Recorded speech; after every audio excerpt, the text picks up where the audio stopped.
কি পুৰণি বন্ধুৰ দৰে জি জিনপিং আৰু ভ্লাদিমিৰ পুটিন খুব গুৰুত্বপূৰ্ণ আলোচনা হ'ব বেপাৰ বাণিজ্যৰ পৰা আৰম্ভ কৰি গ্যাস পাইপলাইন ডিললৈকে আৰু ৰাছিয়াৰ ৰাষ্ট্ৰপতিগৰাকীৰ এই ভ্ৰমণ বিশেষ তাৎপৰ্যপূৰ্ণ হিচাপে বিবেচিত হৈছে কিয়নো ঠিক ডোনাল্ড ট্ৰাম্পে অৰ্থাৎ মাৰ্কিন ৰাষ্ট্ৰপতিগৰাকীয়ে বেইজিং ভ্ৰমণ কৰি যোৱাৰ পিছতে ঠিক এসপ্তাহতে এয়া পুটিনৰ বেইজিং ভ্ৰমণ স্বাগতম জনাইছো আমাৰ পোনপটীয়া সম্প্ৰচাৰলৈ মই গীতাশ্ৰী লৈ আহিছো ৰাছিয়াৰ ৰাষ্ট্ৰপতি ভ্লাদিমিৰ পুটিনৰ চীন ভ্ৰমণৰ কিছু শেহতীয়া কথা আচলতে ৰাছিয়া আৰু চীনৰ বন্ধুত্ব আছে আৰু বন্ধুত্ব শেহতীয়াকৈ অধিক পুৰণি বন্ধুত্ব পুনৰ নতুন তেওঁলোক দুইখন দেশ অধিক কাষ চাপিছে বা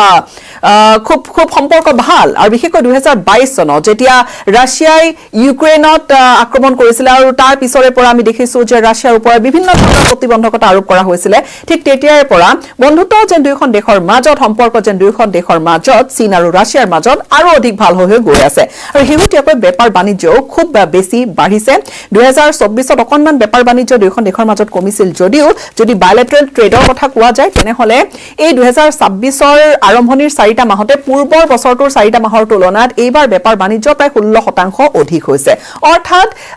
ৰাছিয়াৰ কথা যদি কোৱা যায় ৰাছিয়াৰ দৃষ্টিভংগীৰে খুবেই গুৰুত্বপূৰ্ণ এক পাৰ্টনাৰ চীন আৰু চীনে আজিৰ তাৰিখত ৰাছিয়াৰ ৰাষ্ট্ৰপতি গৰাকীক আমন্ত্ৰণ জনাইছে ঠিক ডোনাল্ড ট্ৰাম্প বেইজিঙত উপস্থিত হৈ যোৱাৰ পিছতে বেইজিঙত যি ধৰণে আড়ম্বৰপূৰ্ণ ধৰণে ডোনাল্ড ট্ৰাম্পক আদৰণি জনোৱা হ'ল আৰু তাৰ পিছত এই যেটো পুটিনৰ সৈতে জি জিনপিঙৰ যেটো বৈঠক ই কিন্তু খুব গুৰুত্ব বহন কৰিছে আৰু চীনে আজিৰ তাৰিখত নিজকে এটা ডিপ্লোমেটিক সেন্টাৰ হিচাপে নিজৰ ছবি বিস্তৰ সন্মুখত দাঙি ধৰিবলৈ যত্ন কৰিছে কিন্তু কি আছে ডিল সেইখিনি যদি আমি কথা কওঁ তেনেহলে নিশ্চিত ৰূপত আমাৰ দৰ্শকে বহুতে হয়তো এই কথাটো জানে যে চীন আৰু ৰাছিয়া বন্ধুত্ব তেওঁলোকৰ খুব ঘনিষ্ঠ বন্ধু দুইখন দেশ আৰু দীঘলীয়া সীমা শেয়াৰ কৰে দুইখন ডাঙৰ ইকোনমি আৰু ৰাছিয়াৰ ক্ষেত্ৰত যদি কোৱা যায় তেনেহলে ইউৰোপৰ ওপৰত ৰাছিয়াৰ যিখিনি ইন্ধন বা যিখিনি এনাৰ্জি এক্সপোৰ্ট আছিলে সেইখিনি ইউৰোপৰ ওপৰত নিৰ্ভৰশীল আছিলে কৰবাত নহয় কৰবাত ৰাছিয়া কিয়নো ইউৰোপত অধিক তেওঁলোকে বিক্ৰী কৰিছিল কিন্তু শেহতীয়াকৈ যেতিয়া ইউক্ৰেইন যুদ্ধখন আৰম্ভ হ'ল আৰু ৰাছিয়া ইউক্ৰেইনৰ যুদ্ধ আৰম্ভ কৰাৰ পিছৰে পৰা সকলো ধৰণৰ সেই সম্পৰ্ক পূৰ্বৰ সম্পৰ্ক ইউৰোপে সেট কৰিলে ৰাছিয়াৰ সৈতে আৰু তাৰ পিছত ৰাছিয়াই কৰবাত আন পাৰ্টনাৰৰ ওপৰত নিৰ্ভৰশীল হ'বলৈ বাধ্য হ'ল যেনে চীন এই ক্ষেত্ৰত চীন আজিৰ তাৰিখত ৰাছিয়াৰ আটাইতকৈ ডাঙৰ পাৰ্টনাৰ হিয়া টেকনলজিৰ ক্ষেত্ৰতে কক টেকনলজিক্যালি ৰাছিয়াৰ বহুখিনি চাহিদা পূৰণ কৰে চীনে হিয়া ইভিৰ ক্ষেত্ৰৰ পৰা আৰম্ভ কৰি হিয়া বিভিন্ন ধৰণৰ এআই টেকনলজিৰ পৰা আৰম্ভ কৰি আন বিভিন্ন দিশত চীনৰ আচলতে যি প্ৰডাক্ট বা ম্যানুফ্যাকচাৰিং যিবোৰ ইউনিট তেওঁলোকে বিক্ৰী কৰে ৰাছিয়ালৈকে এতিয়া ৰাছিয়াত আছে প্ৰচুৰ মাত্ৰাৰ শক্তিৰ সোৰ্স আৰু হিয়া এতিয়া ৰাছিয়াৰ আটাইতকৈ ডাঙৰ যি ইন্ধন খাৰুৱা তেলৰ যি ক্ৰেতা হিয়া হৈছে চীন এই 2022ৰ পিছত চীনে আচলতে কেতিয়াও যদিও বা মুকলিকৈ কেতিয়াও চীনে সমৰ্থন কৰা নাই ইউক্ৰেইনত এনেকৈ ৰাছিয়া আক্ৰমণ কৰাটো কিন্তু কেতিয়াও ৰাছিয়াৰ বিৰুদ্ধে মাতো কিন্তু চীনে মতা নাই আৰু চীনে ৰাছিয়াৰ পৰা ডিসকাউন্টেড তেলো কিনিছে আৰু শেহতীয়াকৈ যদি আমি চাওঁ তেনেহলে এই স্যাংচনৰ পিছত ভাৰতেও ৰাছিয়াৰ পৰা তেল ক্ৰয় কৰি আছে ভাৰত আৰু চীন আটাইতকৈ ডাঙৰ ৰাছিয়াৰ পৰা তেল ক্ৰয় কৰা দুখন দেশ এতিয়া ৰাছিয়াই চীনত বিক্ৰী কৰে কিন্তু এই মুহূৰ্তত যেটো আলোচনা হ'ব আমি কিছু দৃশ্য আপোনালোকক দেখুৱাবলৈ অৱশ্যে যত্ন কৰিম কেনেকৈ আদৰণি জনোৱা হৈছে ৰাছিয়াৰ ৰাষ্ট্ৰপতি ভ্লাদিমিৰ পুটিনক চীনত ৰঙাদলিচা পৰা হৈছে চীনে এক প্ৰকাৰ এটা কথাও যেন কৰবাত বুজাবলৈ বিচাৰিছে যে তেওঁলোক আজিৰ তাৰিখত ডিপ্লোমেটিক সেন্টাৰ আৰু হিয়া দেখুৱাইছে এই ধৰণে কিয়নো ডোনাল্ড ট্ৰাম্পক তেওঁলোকে আদৰণি জনালে ডোনাল্ড ট্ৰাম্পৰ সৈতে হিয়া জি জিনপিঙৰ তেওঁলোকে এখন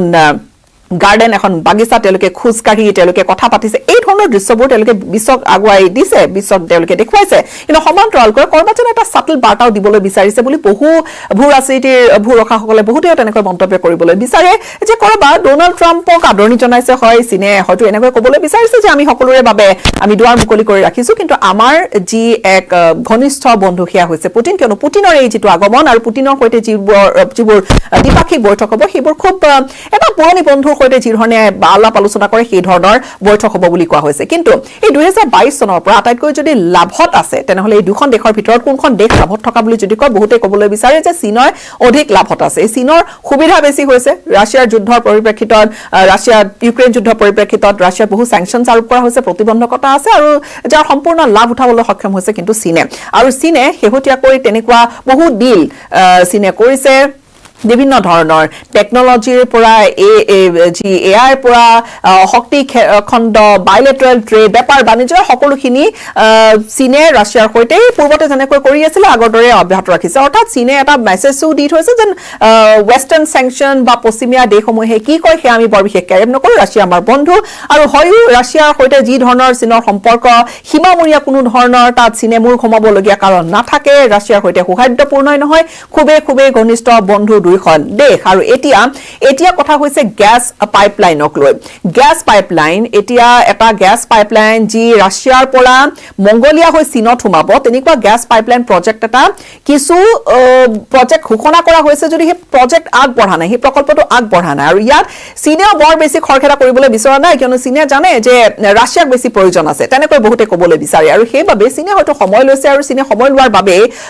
বিষয়টো ৰাছিয়াই আমি পূৰ্বতে দেখিছিলো যে ৰাছিয়াৰ গেছ বা তেল ইউৰোপলৈ গৈছে এতিয়া ৰাছিয়াই চীনত বিক্ৰী কৰিবলৈ অধিক বিচাৰে কিন্তু এই পাইপলাইনটো গুৰুত্বপূৰ্ণ সাইবেৰিয়া 2 পাইপলাইন নেচাৰেল গেছ পাইপলাইন আৰু ই কিমান প্ৰত্যেক দিনে কিমান matric ton gas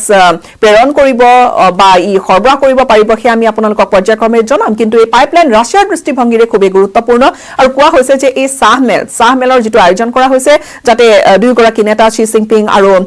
Vladimir Putin দুয়োখন দেশৰ ৰাষ্ট্ৰপ্ৰধান দুয়োগৰাকীয়ে খুব সৌহাৰ্দ্যপূৰ্ণভাৱে তেওঁলোকে কোনো ধৰণৰ তেনেকুৱা বাধা বা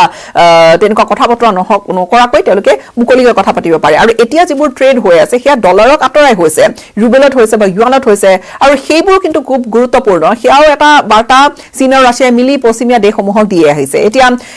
ৰাছিয়াৰ আৰু ইউক্ৰেইনৰ মাজত যিখন যুদ্ধ চলি আছে তাত আমি জানো যে পূৰ্বৰ বাইডেন প্ৰশাসনৰ ইউক্ৰেইনৰ প্ৰতি এটা বেলেগ মনোভাৱ আছিলে ডোনাল্ড ট্ৰাম্পে শেহতীয়াকৈ আৰু অধিক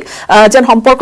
ইউৰোপৰ সৈতে ছেট কৰি আহিছে সেয়া আমি বিভিন্ন সময়ত দেখিছো গ্ৰীণলেণ্ডৰ সময়ত দেখিছো ইউক্ৰেইনৰ সময়ত দেখিছো তেনেকৈ আমি বা নেটৰ মুৰব্বী কোন এই ধৰণৰ কথা বতৰাৰে ডোনাল্ড ট্ৰাম্পে কিছু নিজৰ প্ৰভুত্ব দেখুৱাই আহিছে বা নিজৰ যি এক পজিশন সেয়া গোটেই বিশ্বৰ আগত দেখুৱাই আহিবলৈ যত্ন কৰিছে কিন্তু তেনে ক্ষেত্ৰত চীনে আজিৰ তাৰিখত বুজাবলৈ বিচাৰিছে যে বাকি যি হওক নহওক আমাৰ ৰাছিয়া বন্ধু আৰু ৰাছিয়াই কথাখিনি খুব গুৰুত্ব সহকাৰে লৈ যিহেতু ইউৰোপৰ সৈতে চেংচনছ আছে প্ৰতিবন্ধকতা আছে গোটেই কথা বতৰাবোৰ আগৰ দৰে হৈ থকা নাই সেইবাবে এতিয়া চীনৰ ওপৰতে বহুখিনি নিৰ্ভৰশীল হৈছে আৰু তাতেই গুৰুত্ব এই বৈঠকৰ বা এই পাইপলাইন প্ৰজেক্টৰ আৰু খুব আমি যদি দৃশ্যটো দেখো তেনেহলে ভ্লাদিমিৰ পুটিন তেওঁ কিন্তু খুব কম দেশ ভ্ৰমণ কৰিছে তাৰ ভিতৰত চীন অন্যতম তেওঁ যোৱাটো বছৰৰ অক্টোবৰ ছেপ্টেম্বৰ মাহত তেওঁ চীনলৈ গৈছিলে এছচিঅ বৈঠকত তেওঁ মিলিত হৈছিলে চীনৰ যি বৃহৎ মিলিটাৰী পেৰেড হয় তাত তেওঁ ভাগ লৈছিলে আৰু সেই ধৰণৰ কথা বতৰাৰে আমি দেখিছো যে ভ্লাদিমিৰ পুটিনে অকণমানো তেওঁ কুণ্ঠাবোধ নকৰে বা কোনো ধৰণৰ তেওঁ ৰেষ্ট্ৰিক্টেড নোহোৱাকৈ তেওঁ চীন ভ্ৰমণ পূৰ্বেও কৰিছে আৰু এইবাৰো তেওঁ কৰিছে আৰু খুব গুৰুত্বপূৰ্ণ ডিপ্ল'মেচিৰ কথা ইয়াত আলোচনা কৰা হৈছে এতিয়া আগন্তুক সময়ছোৱা তেওঁলোকে যি এক পাইপলাইন প্ৰজেক্টৰ কথা কোৱা হৈছে ইকনমিক শ্লোডাউনৰ কথা এটা আহি পৰিছিলে অৰ্থাৎ ৰাছিয়াৰ যেহেতু অৰ্থনীতিত এখন যুদ্ধ বা চেংচন থাকিলে কিছু নহয় কিছু হলেও অৰ্থনীতিত প্ৰভাৱ পৰে সেয়া সকলোৱে হয়তো ৰাছিয়াৰো কৰবাত হয়তো প্ৰভাৱ পৰিছে কিন্তু ৰাছিয়াৰ সন্মুখত বা ৰাছিয়াৰ হাতে হাত মিলাই যেনেকৈ চীন থিয় দি আছে ৰাছিয়াৰো বাবে কৰবাত বৃহৎ চিন্তা কৰিবলগীয়া কাৰণ তেওঁলোকৰ বাবে হৈ থকা নাই এতিয়া সেই pipeline project power of Siberia 2 pipeline project যিয়ে কোৱা হৈছে যে এনুৱেলি অৰ্থাৎ বাৰ্ষিকভাৱে এই পাইপলাইনে ৰাছিয়াৰ পৰা চীনলৈকে 50 billion cubic metre natural gas প্ৰাকৃতিক গেছ পৰিবহন কৰিব সেয়া এটা খুব ডাঙৰ এটা প্ৰজেক্ট আৰু ইয়াত কিছু টেকনিক্যাল বা কিছু ষ্ট্ৰেটেজিক বা কিছু লোকেশন লৈ কিছু তেওঁলোকৰ বিতৰ্ক আছে এনেকুৱা নহয় যে পাইপলাইন পোনপটীয়া হৈ আছে বা এই পাইপলাইনক লৈ কোনো ধৰণৰ তেনেকুৱা বিতৰ্ক হোৱা নাই কিছু সৰু কথা আছে যেখিনি মিলাই আনি এবাৰ কোৱা হৈছে যে ভ্লাদিমিৰ পুটিনে সিলমোহৰ ইয়াত লগাই যাবলৈ বিচাৰিছে এই ভ্ৰমণৰ সময়ছোৱাতে যাতে খুব খৰধৰকৈ বা গোটেই কামখিনি ত্বৰান্বিত গতিত আগবঢ়াই নিব পৰা যায় এতিয়া এই সামিট যেহেতু কোৱা হৈছে আৰু 25 বছৰীয়া এক যাত্ৰা 25 বছৰ কিহৰ হৈছে সেয়া আমি কম 25 বছৰ হৈছে Russia China treaty of good neighbourliness friendship and cooperation এই 25 বছৰীয়া যি এনিভাৰ্চাৰী বা বৰ্ষপূৰ্তি উপলক্ষে এই সামিট আৰু কোৱা হৈছে যে এই সামিটত প্ৰায় 40 খনকৈ গুৰুত্বপূৰ্ণ বাইলেটাৰেল দ্বিপাক্ষিক নথিত স্বাক্ষৰ কৰিব দুয়োগৰাকী ৰাষ্ট্ৰপতি আৰু সমান্তৰালকৈ তেওঁলোকে এই বৈঠকৰ অন্তিম পৰ্যায়লৈকে তেওঁলোকে যি